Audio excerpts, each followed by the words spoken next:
Eduardo Manzanares, Hernán Ferreira y Gabriel Vega. Pauta semanal. Después de la noticia, el análisis. Muy buenas tardes, queridos auditores televidentes de Polar Comunicaciones. Soy Juan Francisco Miranda y como todas las semanas, junto a Eduardo Manzanares, Gabriel Vega y Hernán Ferreira, analizamos el acontecer nacional y regional.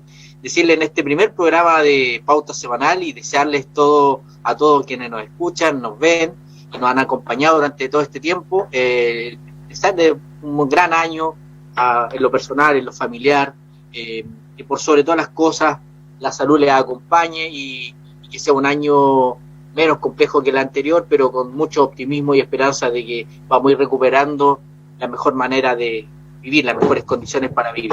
En un año 2021 que va a estar marcado claramente todavía por los efectos de esta pandemia mundial por coronavirus, la llegada de las vacunas, esperamos que sea pronto y que se haga de la mejor manera, pero también va a estar marcado por un año eleccionario donde vamos a tener muchas elecciones y múltiples porque son distintos ámbitos. Solo a modo de recuento, decirles que este 11 de enero es el plazo legal para inscribir ante el CERVEL las candidaturas a alcaldes, concejales, constituyentes, que es una elección inédita en la historia de Chile, que vamos a escoger convencionales constituyentes para poder redactar una nueva constitución, y también la elección de gobernador regional, que también es inédita en Chile y que va a quedar ya como parte de un proceso de regionalización que se inicia al elegir a la primera autoridad regional por voto universal. Todo eso, además, va a estar cruzado en el mes de abril, el 11 de abril, por otras elecciones. A mitad de año existe el plazo legal para tener elección presidencial, primaria presidencial, perdón. Y muchos partidos políticos, conglomerados, también están viendo la posibilidad de tener sus propias primarias para llegar a esa primaria legal en el mes de junio. Porque a fin de año tendremos elecciones presidenciales y parlamentarias y además a nivel regional de consejero regional. Pues como pueden ver, son múltiples elecciones y por lo tanto va a estar el año marcado en materia política, pública, por esta elección. Les quiero dar la bienvenida a Eduardo, Gabriel, en un rato más se suma Hernán, para que aprovechemos los primeros minutos, dado que no tuvimos la posibilidad de tener los últimos programas de fin de año, también para darle una especie de pequeño balance, pero por sobre todo sus deseos a quienes nos están escuchando y cuáles son sus expectativas para este año 2021. Eduardo.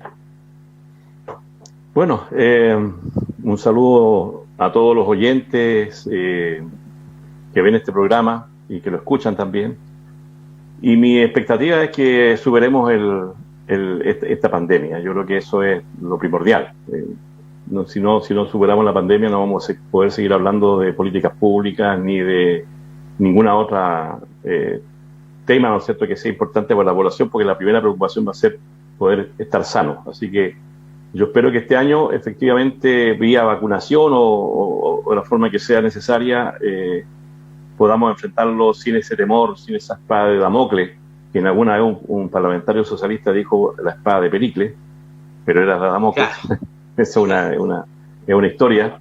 Sí. Podamos enfrentar el año con más optimismo y bueno, pasando, ¿no es cierto? Yo calculo que en mitad de año van a estar disponibles probablemente las vacunas. No todo el mundo se quiere vacunar, pero la idea es que se vacune la mayor cantidad de gente posible. Así que esperando eso, quiero ser optimista para el año 2021. Perfecto. Gabriel. Un año que después del pasado 2020, donde estábamos quizás con la expectativa bastante moderada, espero que nos sorprenda de buena forma. Las vacunas son una buena noticia, con todo el aval científico, con toda la normalización. La industria a la cual se recurrió es confiable, así que esperemos que la gran mayoría a lo menos los magallánicos y magallánicas nos recurramos a ella y podamos tener acceso a esta vacunación para poder seguir con algo muy cercano a lo que era nuestra normalidad. Ya nos hemos ido acostumbrando y nos hemos ido acercando a hacer cosas diferentes. Qué bueno que la ciudad esté con un poco más de movimiento. Y a propósito de movimientos, la política, a lo menos quienes estamos en responsabilidades partidarias, va a ser bastante movido, va a ser bastante ajetreado. Así han sido estos días, estamos inscribiendo candidaturas en todas las comunas de la región y la verdad es que un desafío importante que hace una gran cantidad de hombres y mujeres que se sienten cercanos a la centro derecha, Renovación Nacional y muchos independientes que quieren participar. Vamos a ir varios en distintos votos y esperar buenos resultados, buena participación, que la pandemia no sea un limitante a la validación popular y que se empiecen a generar estos procesos que ya tanto hemos esperado. La Convención Constituyente nos tiene con la expectativa bien alta, yo soy bien optimista respecto de ella, yo creo que vamos a abrir distintos espacios de diálogos que no habíamos tenido anteriormente. La gobernación regional va a ser un desafío importante para saber, porque tenemos que plantearnos qué queremos de esta figura, qué queremos de esta autoridad. Gabriel, va a ser un desafío súper importante. Sí. Y entrando en eso, en tema brevemente, decir que en Punta Arenas, en la región de Magallanes son 10 comunas, por lo tanto son 10 elecciones territoriales en el próximo abril. De las 10 alcaldes hoy día en ejercicio, 7 van a la reelección y 3 no van a la reelección porque también tenemos que reconocer que pronto se aprobó la ley hace poco que limita la reelección para los alcaldes a no más de 3 periodos y también tiene un efecto retroactivo. Por lo tanto, en Puerto Natales, Fernando Paredes deja de ser alcalde, Tatiana Vázquez en Río Verde y Ricardo Ritter en Laguna Blanca. El resto de los 7 alcaldes actuales van a la reelección. Al menos hoy día yo vi temprano un tweet del alcalde Raunch en Punta Arenas, y en eso pareciera ser que la elección municipal ya están definidas las candidaturas. El 11 es la fecha legal, por lo tanto, hasta que no estén inscritas todavía está en el ámbito de la especulación, no es llegar y dar un nombre, hay que ir con algunos papeles, formalismo, procedimiento, entonces hasta última hora se trabaja ese día para inscribir las candidaturas. Desde el punto de vista de candidaturas independientes, hay candidaturas que tienen que juntar firmas, tanto para alcaldes como también para constituyentes. En el caso Punta Arenas, y allá te quiero llevar, Gabriel, tú eres presidente del partido del alcalde Raunch. La oposición hizo primarias la semana recién pasada, el día domingo 3 de enero, resultó electo y ganador Arturo Díaz, miembro de Convergencia Social y partido miembro del Frente Amplio, en una primaria que fue más allá de Unidad Constituyente, que es la oposición de los partidos políticos socialista, PPD, Democracia Cristiana, Progresista, Ciudadanos y Radical. Pero también en Punta Arenas está la candidatura, si se quiere, independiente o ciudadana, porque juntó las firmas de Luis Legaz. ¿Cuál es tu impresión o tu balance respecto a cómo se va a ver en Punta Arenas? Y también te hago la pregunta respecto a la gobernación regional, porque la oposición hasta este minuto tiene un candidato que salió de esta primaria legal, Jorge Flíes, que salió en noviembre, el 29 de noviembre electo, pero también hay otras candidaturas que hasta ahora se señalan, se mencionan, y vamos a ver si finalmente quedan inscritas, como la de Claudio Flores, Emilio Bocasi y Caleb Eterovich del Partido Comunista. ¿Cuál es el candidato a gobernador regional por parte de la centro derecha? ¿O no tienen?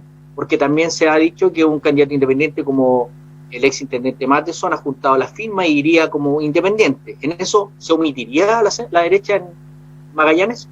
Te hago las dos preguntas, municipal y regional, y por cierto después me interesa la opinión de Eduardo Manzanares. Mira, el escenario municipal, todos los procesos que uno ve, muchos desde afuera, porque siempre Renovación Nacional estuvo volcado a respaldar la reelección de Claudio Radonich. Estamos muy contentos de que haya tomado esa decisión y sabemos que va a ser conducente a una muy buena candidatura y muy buena campaña. Vemos al frente, y hago la crítica, de que cuando la nueva mayoría, el 2016, convocó a una elección primaria, hubo un candidato ganador con 3.000 votos, votaron cerca de 6.000 personas, y hoy, incluso incluyendo a estos nuevos sectores de más de izquierda, al Frente Amplio, este sector que el mismo y ampliado hacia la izquierda, convoca a menos gente, el candidato ganador saca 1.300 votos, y además pierden los sectores más moderados. Veo que la que se llamaba centro izquierda, y desde el frente lo digo, está perdiendo estos sectores de centro, estos sectores moderados. Veo que la discusión se está volviendo extrema, gana el candidato que promueve un municipio como el de Jadue, lo ha dicho abiertamente, gana un candidato como lo es nuestro coterráneo en Valparaíso, que tiene al municipio convertido en una trinchera ideológica, lleno de gente de ideologías adentro del municipio, y veo que eso no pasa aquí en Punta Arenas, porque está todo lo contrario. De hecho, me preocupa que el candidato ganador Díaz al día siguiente habla del municipio como un botín que quiere recuperar. Entonces veo que se está polarizando la discusión, a lo menos a nivel municipal. Veo que Claudio Raonist, más allá de representar a este sector político y la transversalidad del apoyo que él recibe, también va a representar a los sectores más moderados. Con eso veo que es una candidatura muy promisoria, veo muy factible su reelección, sin querer anticiparme, pero los respaldos que ha recibido han sido bastante considerables y lo llevaron a esta decisión. Distinto del panorama en gobernadores regionales, porque no ha habido nombres claros. Renovación Nacional ha tenido el impulso del candidato Manuel José Correa. Los otros partidos no han tenido definiciones claras. La UDI está planteando una candidatura, pero también está por fuera el candidato independiente Cristian Matheson.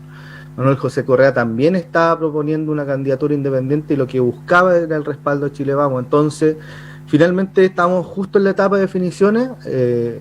Entiendo que Chile Vamos tiene que llegar a la candidatura única, tiene que ser un solo candidato para asumir este desafío, y estamos llanos a conversar con todos los posibles candidatos. En ese caso se omitiría porque Cristian Matheson ha juntado las firmas.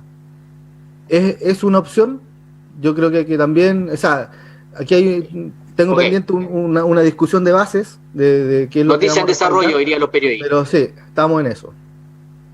Eduardo, tu balance respecto a la primaria. Tuvimos primarias como oposición, cada uno de nosotros tenía un candidato, yo Juan Morano, tú Pablo Bucenios como candidatura de partido. Solo corregir quizás en tema numérico, porque es cierto, en el contexto en que se dio la consulta, la primaria anterior hubo 2 candidatos nomás, aquí hubo 4, entonces claramente la dispersión es distinta en términos de votos.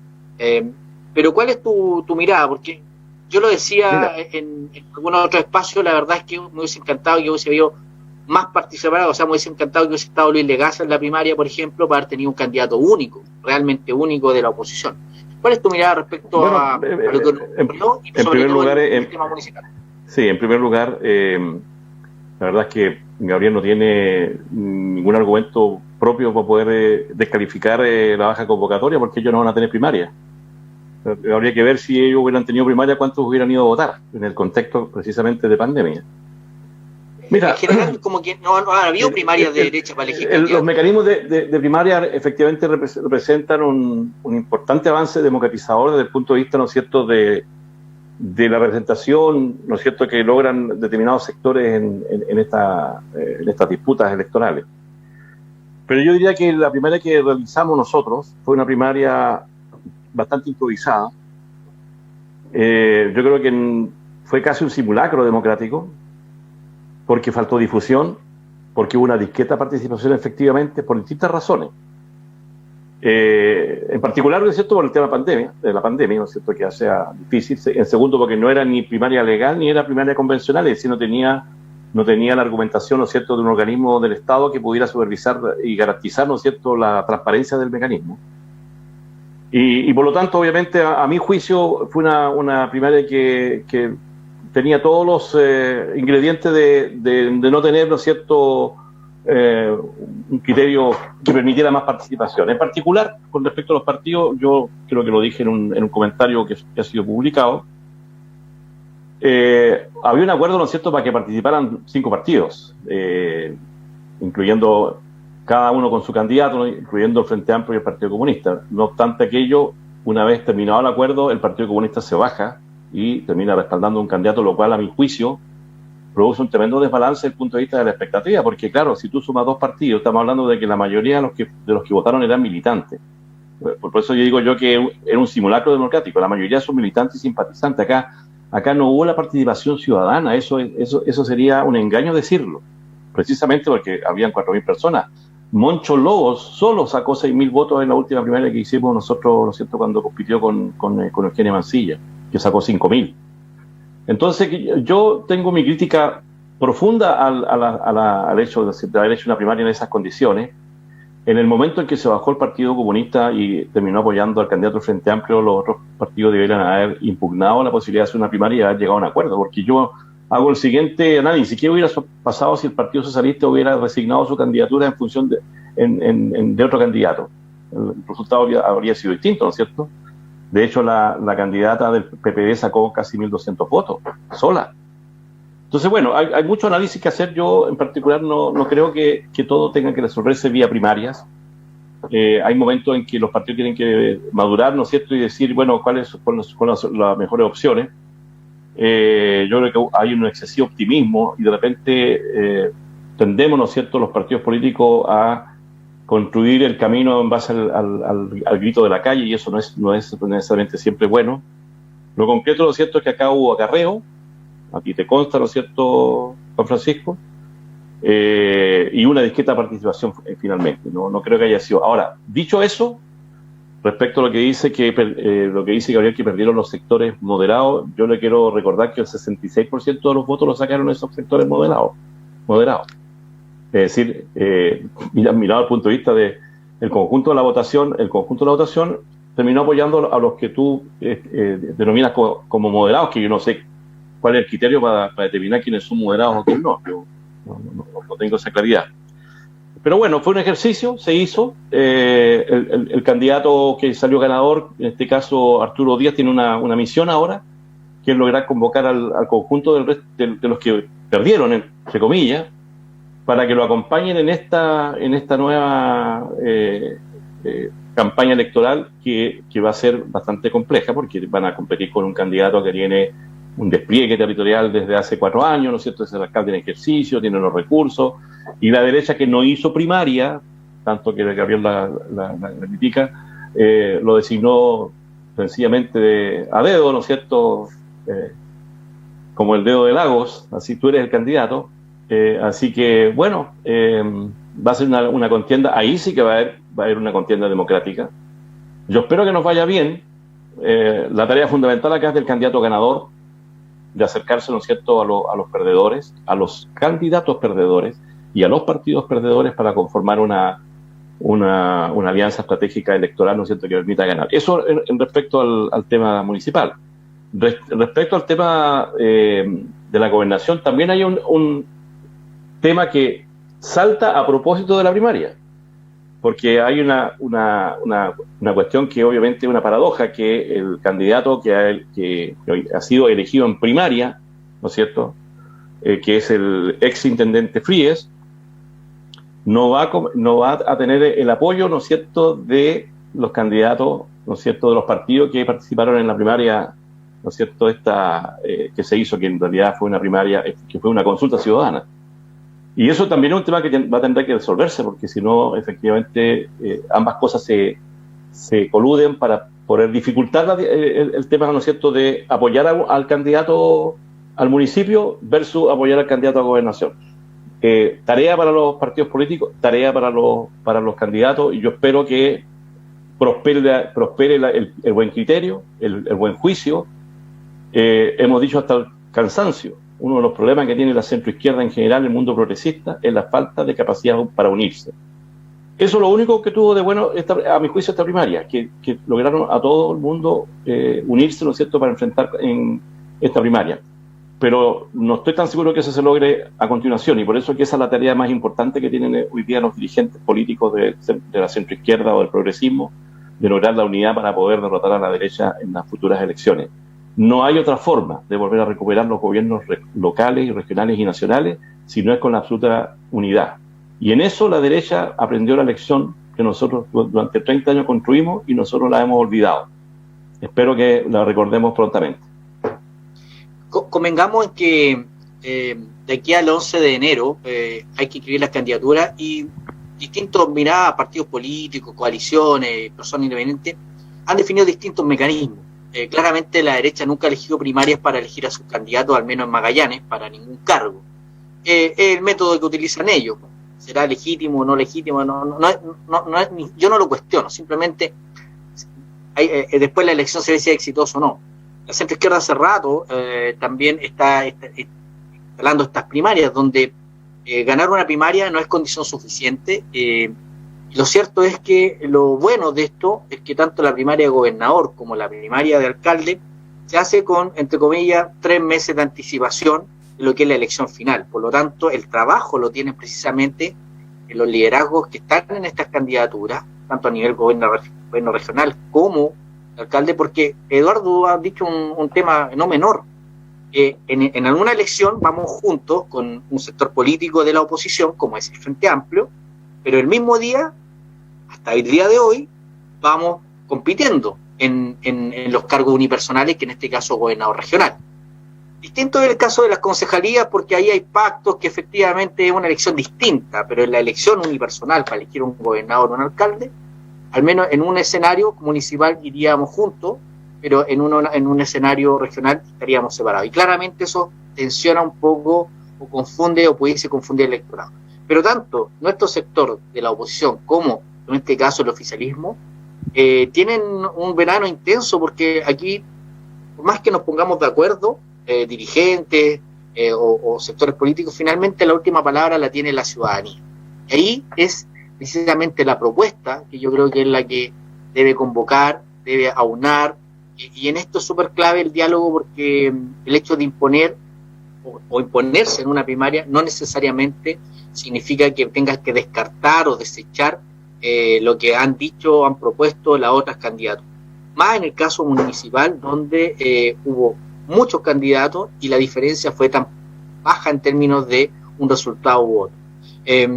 Lo cierto es que el verano va a ser intenso, yo creo que en materia de política, y sobre todo en términos de propuestas, y yo espero que esta elección tenga muy puesta en la mesa la propuesta. ¿Por qué? Porque en esta elección importa mucho cuál es el pensamiento de las personas que están postulando a ser una autoridad, como también de los constituyentes. Y en materia de constituyentes, les aprovecho a preguntar antes a la pausa, me parece que ya no está bien, tenemos que ir a la pausa, y la dejo enunciada al regreso, respecto al tema de los constituyentes, porque también aquí está el sector tradicional de partidos políticos de derecha, el sector tradicional de partidos políticos de izquierda o centro-izquierda, pero también hay una voz distinta, que son las candidaturas independientes, que a lo largo de todo Chile se han inscrito y están generando listas, y en Magallanes al menos se anuncia una lista que estaría de alguna manera organizada por los parlamentarios Bianchi, padre e hijo, pero también la de la coordinadora social. Y ahí también se da un fenómeno que a mayor dispersión pudiese darse un resultado que no necesariamente es lineal, y podemos tener, en el caso de una sobrerepresentación, y en otros casos una subrepresentación en función del voto. Vamos a la pausa y regresamos en Pauta Semanal.